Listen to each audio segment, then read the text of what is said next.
Double trouble. All the engines were very excited. They chugged cheerfully and chattered as they clattered along the tracks. Today was Sir Topham Hatt's birthday, and there was to be the grandest birthday party on Sodor. Thomas had a very special. He was to pick up Sir Topham Hatt and Lady Hat for the party. As Thomas approached Lakewood Station, he gasped. Ahead, he could see Sir Topham Hatt already on the platform. Cinders and ashes, I must be late. Thomas pulled into the station. He was worried. I'm sorry, sir. I thought I was early. Sir Topham Hatt turned around. Thomas gasped. Sir Topham Hatt had a mustache. Thomas was so surprised he nearly popped a piston. Thomas, my good friend, you're looking perfectly polished today. Thank you, sir. Sir Topham Hatt chuckled so loudly his top hat wobbled. Thomas was puzzled. Sir Topham Hatt never chuckled so loudly that his top hat wobbled, and Sir Topham Hatt never called Thomas his good friend. I know, Thomas. Let's go to the Whispering Woods. It's one of my favorite spots. We have plenty of time before the party. All aboard! Now Thomas was even more puzzled. He wanted to ask about Sir Topham Hatt's new mustache and why he was acting so strangely. But Thomas didn't want to look silly, so he decided not to ask. Thomas pulled away from Lakewood Station and chuffed towards the Whispering Woods. Thomas puffed up to the Whispering Woods. Edward was there. Edward had brought children to visit the woods. Then he was to take them to the party. Hello, Edward. Hello, Thomas. You look worried. Thomas was worried, but before he could explain, Sir Topham Hatt climbed down. Marvelous! What fun! Please, sir. We can't stay long. The children mustn't be late for the party. Oh, party smarty, Thomas. We have plenty of time. You worry too much. And Sir Topham Hatt strode off. Hello, children.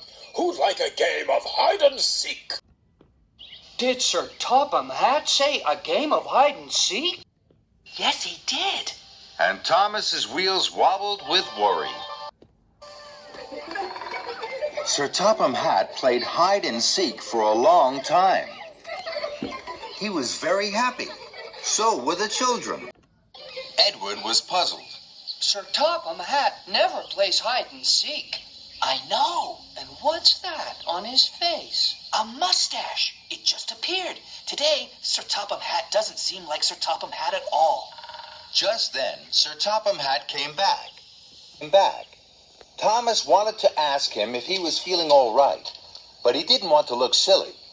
Thomas knew that silly engines weren't really useful engines, so he didn't ask any questions. We must hurry now, sir. We'll be late. And so will the children. But Sir Topham Hatt wasn't worried.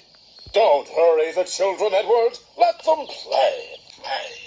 Edward was so surprised his boiler bubbled. Then Sir Topham Hatt jumped aboard Annie and waved to all the children.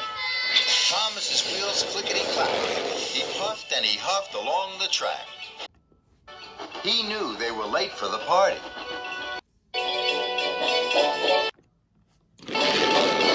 Thomas stopped at the junction. Suddenly, Sir Topham Hatt jumped out of Annie and climbed up to the signal box. I won't be a moment, Thomas. Thomas was amazed. So was the signalman. Sir Topham Hatt never came into his signal box. Hello there. May I have a turn? Thomas looked up. He saw Sir Topham Hatt pull a lever. Then Thomas heard Gordon's whistle. Cinders and ashes. Here comes Gordon. Gordon had all the important visitors aboard the express. He was taking them to the party. With a clang and a clatter, the points changed. Gordon and the express were no longer on the express track. They were now on a branch line heading away from the party. Thomas heard Sir Topham Hatt whoop for joy. Hooray! Fizzling fireboxes. I must ask Sir Topham Hatt why he's being so strange. But when Sir Topham Hatt came down from the signal box, Thomas didn't say anything. He still didn't want to look silly. What fun! All aboard, Thomas!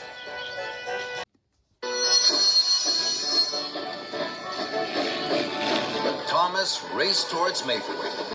Lady Hatt would be waiting. They were very late. Thomas was worried. First, Sir Topham Hatt had a mustache. Next, he wanted to play hide-and-seek with the children. Then he sent Gordon off the express line and away from the party. Sir Topham Hatt is acting very strangely indeed. Thomas puffed into Maythwaite. The station master was cross. Thomas, you're late. Sir Topham and Lady Hatt had to go to the party and Bertie the bus. But Bertie hasn't arrived at the party. Neither have the children or the very important visitors. Thomas was puzzled.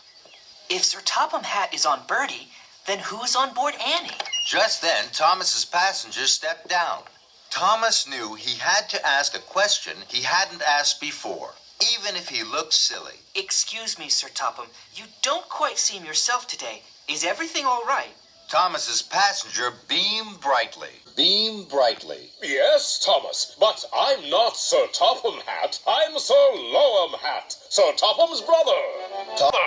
Thomas was amazed. That explained everything. But he wished now that he had asked his question earlier. Now there was no time to waste if he wanted to be a really useful engine. Bertie must have broken down.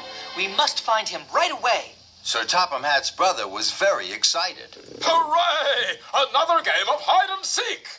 Now Thomas was stern. No, Sir Lowham Hatt. I have to work hard and quickly. Otherwise, your brother's party will be spoiled. So Lowham boarded Annie, and Thomas puffed away. Thomas found Bertie the bus. Smoke billowed from his engine. Bertie looked very unhappy. So did Sir Topham and Lady Hatt. Thomas, where have you been? Just then, Sir Topham Hatt's brother stepped down from Annie. Sir Topham Hatt sighed. Oh, no, Lowham. Have you been up to your old tricks again? Absolutely right, Topham. I've been having a wonderful time with Thomas. Sir Topham Hatt didn't think this was funny at all. Lowham, you have caused confusion and delay. We must hurry. Thomas delivered Sir Topham Hatt, his brother, and Lady Hatt to the party, just in time. The party looked grand. But Thomas couldn't stay. He had work to do. First, Thomas chuffed to the Whispering Woods. Edward was very happy to see Thomas. Go straight to the party with the children, Edward. Sir Topham Hatt is waiting. It was his brother, Sir Lowham, who was playing hide-and-seek. Next, Thomas found Gordon. Gordon was huffing and puffing as slowly as a snail down a rickety branch line. The indignity. Hurry, Gordon, to the next express line. Race like a rocket to the party. That made Gordon very happy. At last, Thomas chuffed back to the party. Edward and Gordon were already there. What a wonderful party. And it was. Everyone was laughing. Then Thomas and his friends heard something very extraordinary. Sir Topham Hatt chuckled even louder than his brother. And that made Thomas happiest of all.